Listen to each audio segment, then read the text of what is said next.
এন্টালিতে লুটের তদন্তে আরও 32,50,000 টাকা উদ্ধার করল পুলিশ।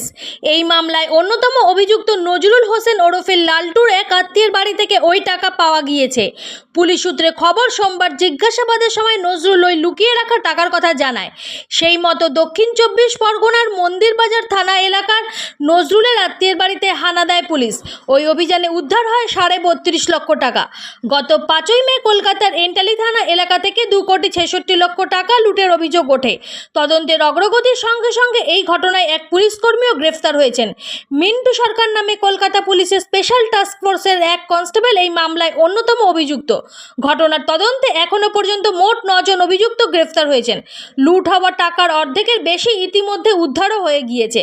পুলিশ সূত্রে খবর, এখনো পর্যন্ত 1,48 লক্ষ টাকা উদ্ধার হয়েছে। বাকি টাকা কোথায় রয়েছে তারও খোঁজ চালাচ্ছেন পুলিশ কর্মীরা। ঘটনাটির সূত্রপাত হয়েছিল কলকাতার SN ব্যানার্জি রোডের ধারে বৈদেশিক মুদ্রা বিনিময়ের একটি সংস্থার দফতর থেকে। গত 5ই মে ওই দফতর থেকে 2,66 লক্ষ টাকা নিয়ে ট্যাক্সিতে ওঠেন দুই ব্যক্তি।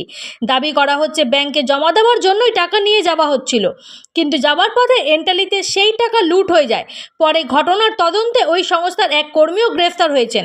লুটের তদন্তে এখনো পর্যন্ত যে 9 জনকে পুলিশ গ্রেফতার করেছে তাদের মধ্যে রিজু নামে এক অভিযুক্ত রয়েছেন। পুলিশ সূত্রে খবর, তিনিও ওই বৈদেশিক মুদ্রা বিনিময় সংস্থারই একজন কর্মী।